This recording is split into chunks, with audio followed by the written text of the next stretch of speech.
할렐루야, 좋은 아침입니다. 월요일 아침입니다. 발걸음이 조금 무거울 수 있고 좀 찌뿌둥할 수 있는 시간이지만 하나님 말씀을 통하여서 세임 얻고 희망의 하루 되길 소망합니다.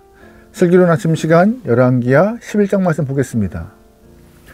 여러분 혹시 그리스 로마 신화에서 판도라 상자라는 이야기를 아십니까? 신이 판도라에게 이 상자는 절대 열어보지 말라라고 당부, 아니 명령을 합니다. 판도라는 상자 안에 무엇이 있길래 열어보지 말라고 했을까라고 하는 궁금증을 갖게 돼요. 궁금증이 더욱더 증폭되고 터질 만큼 아주 그냥 가슴을 누르는 상태가 되었습니다. 망설이고 또 망설이기 끝에 급기야는 상자를 열어버리는 판도라가 되었죠. 판도라가 상자를 열어버리자 상자 안에 있던 온갖 추악한 것들, 더러운 것들, 세상을 죄악으로 물들 만한 것들이 다 한꺼번에 흘러나왔습니다.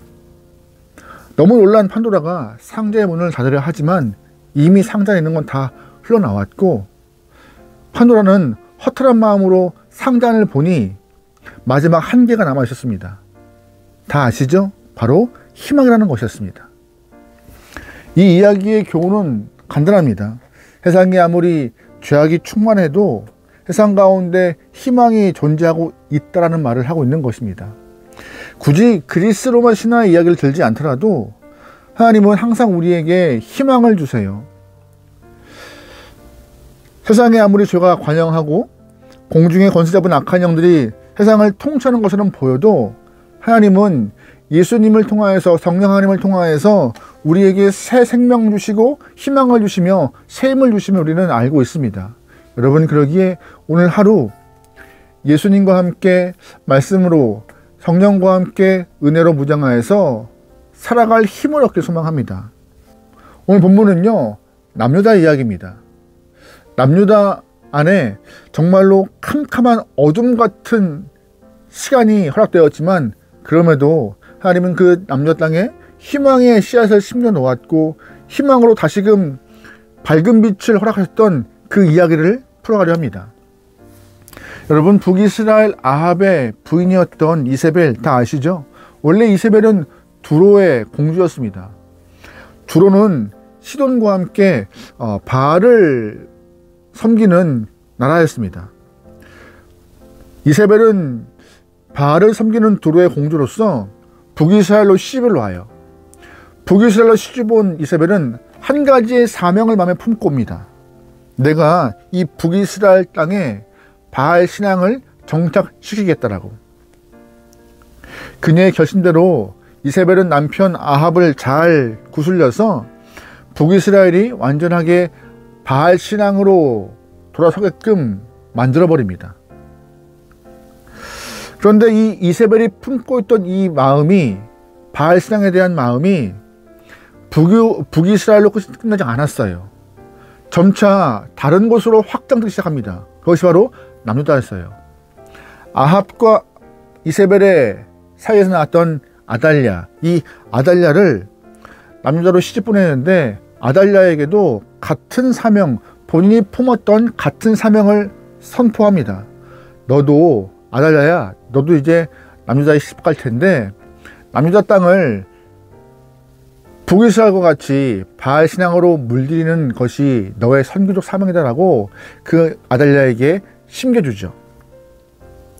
아달랴 역시 어머니의 이야기를 듣고 자신이 갖고 있던 사명이 바로 남유다를 바알 신앙으로 물드는 거였습니다.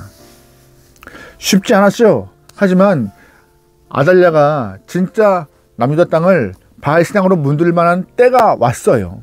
그게 언제냐? 아달랴의 아들이었던 남유다의 아하시아 왕이 되었지만 갑자기 1년 만에 죽게 되었습니다. 1년 만에 죽게 된 이유는 무엇이냐? 아하시아가 함께하지 말아야 될 사람과 함께한 거예요. 바로 북이스라엘 왕 요람, 즉 하나님이 그렇게 기다리고 돌이킬 때까지 기다렸던 오므리 가문의 아합의 아들이었던 그 요람이 돌아오지 않았는데, 그 요람과 함께 했던 그 죄악 때문에 하나님이 그 애후를 들어서 요람과 남유다 아하시아를 동시에 심판하셨던 것이죠. 그뿐이 아니에요. 애월을 통하여서 아하시아의 일가 친척 형제들 42명이 동시에 죽는 바람에 남유다에 이렇게 왕위를 물려받을 상황이 녹록지 않았던 것이에요. 그래서 아달랴가 가만히 있어도 본인에게 왕권이, 즉 왕의 자리를 올라갈 수 있는 기회가 놓여진 것입니다. 물론 아달랴 이외에도 왕의 혈통으로 올라갈 수 있는 사람들이 있었어요. 하지만 아달랴는 아하시아와 그의 형제 42명을 제외하고 다른 왕의 혈통들을 다 죽이는 아주 못된 짓을 하게 됩니다. 1절 말씀이에요. 아하시아의 어머니 아달랴가 그의 아들이 죽는 것을 보고 일어나 왕의 자손을 모두 멸절하였으나. 아멘. 1절 말씀에 왕의 자손이라고 되어 있는데 이게 누구예요? 아달랴 본인의 손주들이에요. 아달랴는 본인이 왕이 되고자, 여왕이 되고자 자신의 손주를 다 일부러 죽이는 모습이 발생해요. 아주 잔혹한 모습이 드러나고 있습니다. 왕권을 잡기 위해서 남유다 왕궁 안에 아주 피비린내 나는 사륙이 서슴지 않게 발생하고 있던 것입니다. 다 죽였어요. 그리고 스스로 여왕으로 앉게 됩니다. 사람들이 볼 때 이제 뭐 남유다도 끝이네, 넘어갔네, 그렇게 믿음을 지켰고 신앙을 지키려 했던 남유다가 바알 신앙으로 넘어갔네, 다들 혀를 차고 하면서 안타깝게 보일 수밖에 없는 상황이었습니다. 게다가 하나님이 다윗에게 언약했던 그 이야기, 너의 허리에서 나온 자손들을 통하여서 왕위가 끊어지지 않을 것이라는 약속이 끊어지는 것처럼 보였어요. 이제 뭐 희망은 전혀 없는 것 같이 어둠의 남유다가 시작됐던 것처럼 보였습니다. 하지만 감사한 것은 아주 캄캄한 어둠 같은 남유다였지만 하나님은 그 땅에 하나의 소망을 심겨 놓았습니다. 누군지 아세요? 아달랴가 왕의 손자들을 다 멸절한 것처럼 보였지만 바로 한 명이 남아 있었어요. 바로 요아스입니다. 요아스가 살아남아서 혈통을 이어받을 만한 상황이 됐던 것이에요. 2절과 3절 말씀입니다. 요람왕의 딸 아하시아의 누이 여호세바가 아하시아의 아들 요아스를 왕자들의 죽음을 당하는 중에서 빼내어 그와 그의 유모를 침실에 숨겨 아달랴를 피하여 죽음을 당하지 아니하게 한지라. 요아스가 그와 함께 여호와의 성전에 6년을 숨어있는 동안에 아달랴가 나라를 다스렸더라. 아멘. 여호세바, 즉 아달랴의 딸이 엄마가 손주들을 죽이는 것을 보면서 너무 놀란 거예요. 어떻게 저렇게 잔인한 일을 할 수 있을까? 근데 마침 조카 중에 한 명이었던 요아스가 눈에 띄었고 그 요아스와 요아스의 유모를 자신의 침실로 숨겨서 목숨을 부지하게 합니다. 그리고 이 아이가 성장할 수 있게끔 어디서 자라면 좋을까 고민 끝에 성전을 떠올려서 성전에서 6년 동안 자라게 해요. 은혜였습니다. 여호세바라는 조금 정신이 온전한, 심령이 온전하게 세워졌던 그 한 영혼이 요아스를 살려서 남유다의 희망을 품게 된 것이죠.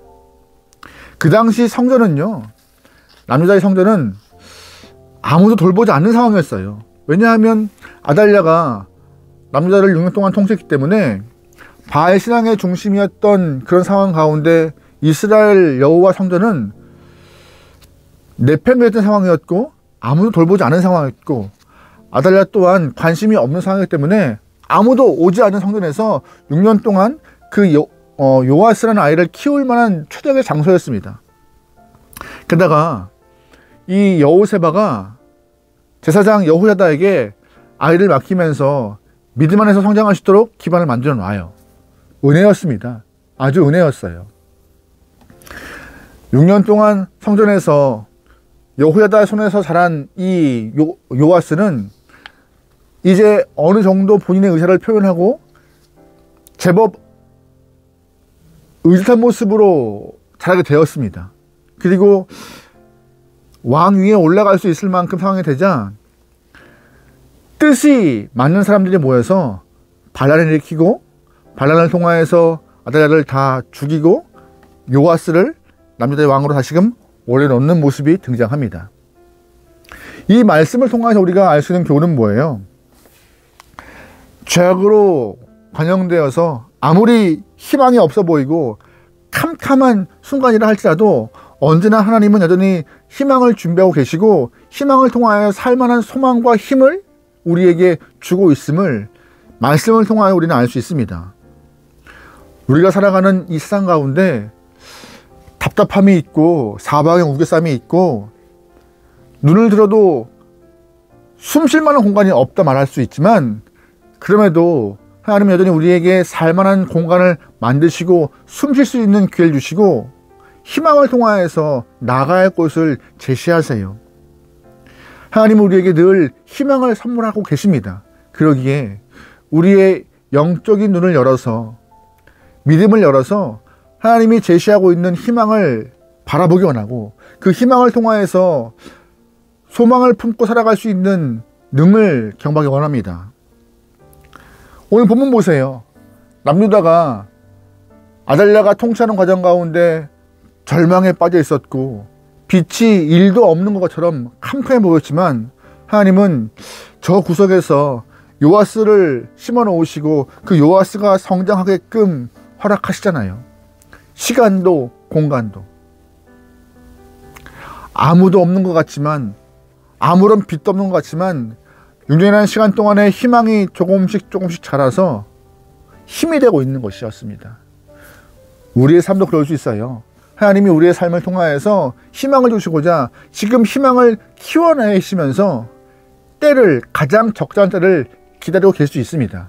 여러분 그러기에 믿음으로 주 앞에 갈 수 있길 소망하고 믿음으로 주 앞에 하나님 그 때가 언제인지 모르나 인내하며 기다릴 수 있도록 우리의 믿음을 위하여서 신앙을 위하여서 삶을 위하여서 기도하는 영혼 되면 좋겠습니다. 하나님은 절대로 버리시는 분이 아니십니다. 우리를 푸른 토장 맑은 물가로 인도하시는 분이 우리 하나님이세요. 목자신 하나님께서 우리를 버리지 않고 언제나 인도하시는 분이십니다. 여러분 그 하나님을 향하여서 우리의 희망을 걸기 원하고 하나님이 허락하시는 그 희망을 받기 원합니다. 오늘 하루 우리가 살아가는 그 시간들 가운데 하나님이 허락하신 희망이 무엇인지 발견하고 묻고 알아가기 소망합니다. 내가 추구하고 내가 원하는 그림의 희망이 아닐 수 있어요. 그럼에도 하나님은 분명히 우리에게 딱 알맞는 무엇인가를 준비해 놓으셨습니다. 그 무엇인가가 정확히 어떤 것인지를 말할 수 없지만 나에게 가장 알맞은 것을 준비했을 것이에요. 여러분 그러기에 오늘도 믿음으로 주 앞에 한 걸음 나아가 보죠. 하나님 나에게 준비한 희망이 무엇입니까? 나에게 허락하신 그 길이 무엇입니까? 믿음으로 기다리며 주님과 살아가겠다고 다짐할 수 있는 오늘 하루. 그래서 하나님 보시기에 고생했다, 오늘도 애썼다라고 칭찬받을 만한 여러분과 저의 귀한 하늘 되길 소망합니다. 오늘도 하루 승리합시다. 말씀으로 승리합시다. 주님을 의지하며 승리합시다. 할렐루야. 기도하시겠습니다. 하나님 캄캄한 어둠의 이 땅이지만 우리의 살 소망을 허락하신 주님의 손길을 믿습니다. 주의 인자하심은 영원하며 주의 자비하심이 우리의 삶에 임할 줄 믿사오니 가장 알맞은 모습으로 우리에게 응답하셔 믿사오니 믿음 잃지 않고 주님과 살아갈 수 있는 온전한 영혼 되게 허락하소서. 오늘 하루 말씀을 의지하며 주님을 쫓으며 살기 원합니다. 주님이시여 역사하여 주시옵소서. 오늘 하루를 맡겨오며 예수님의 이름으로 기도합니다. 아멘.